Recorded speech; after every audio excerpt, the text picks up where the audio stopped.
This is the second attempt. I'm going to have to do this again because as I was uploading it, somebody had already hacked it in order to change the date and time references. So this time I'm just not even going to mince around and try to put another indicator on there about the hacking. It was hacked. They do this frequently. The first copy, the first version of me has already been ascribed to or given to somebody else.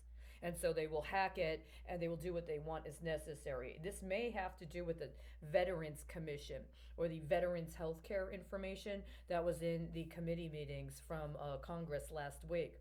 But the point is I wasn't supposed to upsell this or upgrade it or update it to the congressional level. What I had said originally is that this article, this what I'm about to read, is in consideration of a writing sample that I had provided to somebody that I was trying to get a job with. In terms of providing public relations for a campaign to bring awareness to this disbarment of a lawyer in Texas.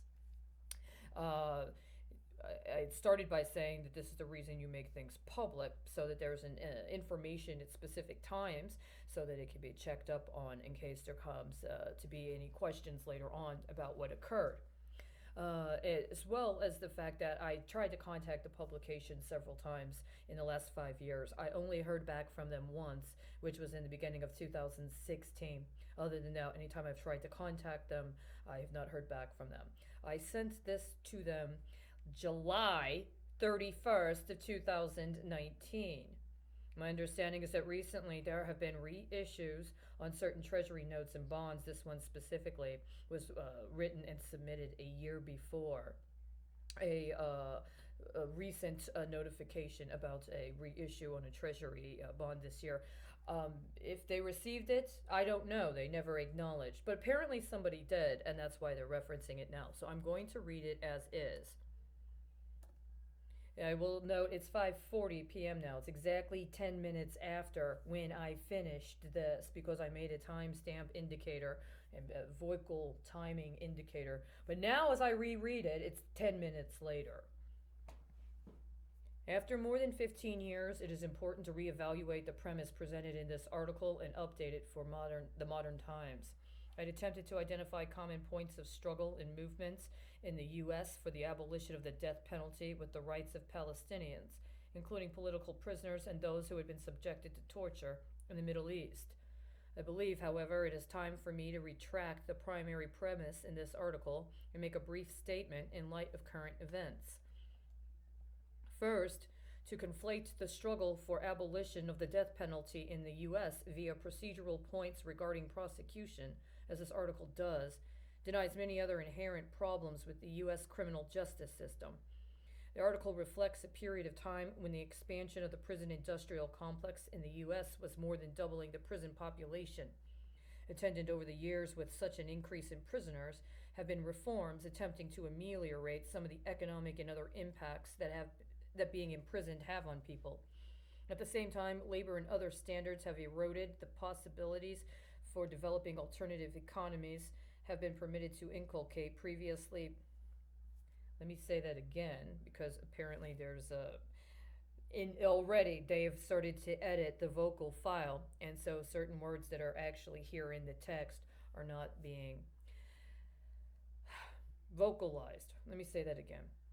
At the same time, labor and other standards have eroded, and the possibilities for developing alternative economies have been permitted to inculcate previously criminal practices under a form of normalization that sees to it that the street economy is permitted to replace actual movements for democracy and political equality. I'm just going to insert, I actually think that what they're doing is translating it. And in the translation, some of the conjunctions that would be used and some of the other kinds of grammatical efforts that would be used in the English version are not applicable in whatever language they're translating. One could attempt to conflate how the concurrent expansion of the social welfare system in the U.S. that has correlated with the rollout and implementation of the Affordable Care Act has likewise created a system that provides for human services and distributions of resources connected to basic human needs as another form of replacement of political movement building. akin to the manners in which the international development model attempts to do the same in other parts of the world.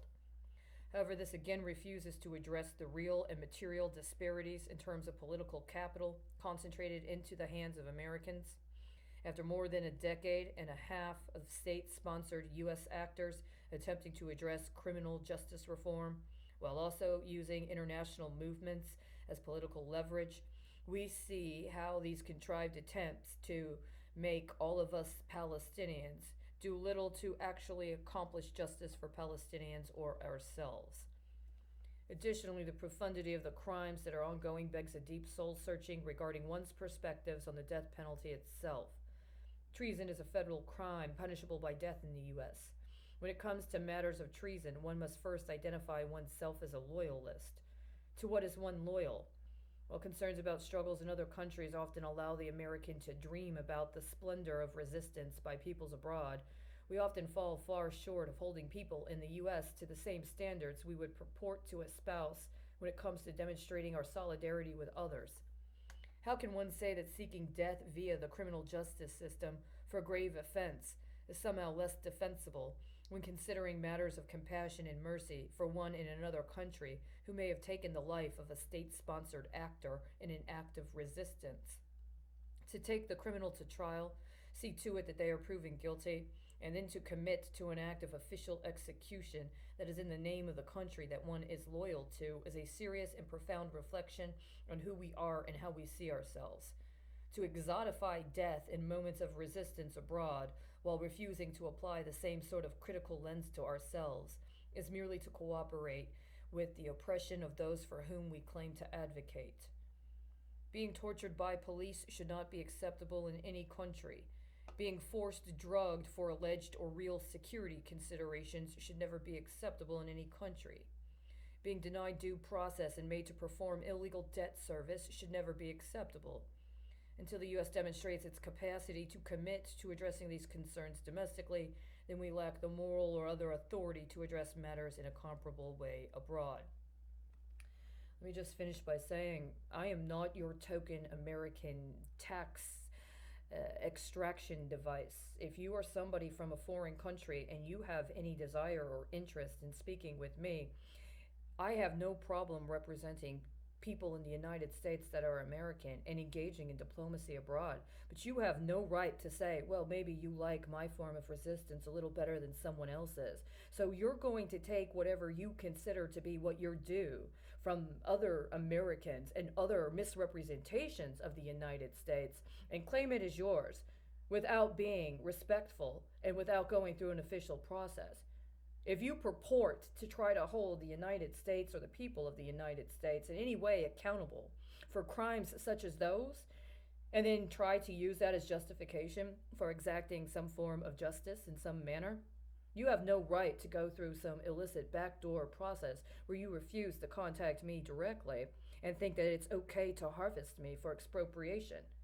If you're somebody in the United States and you think that you're fulfilling some sort of national security role, then let me inform you, you already know you have abused your power.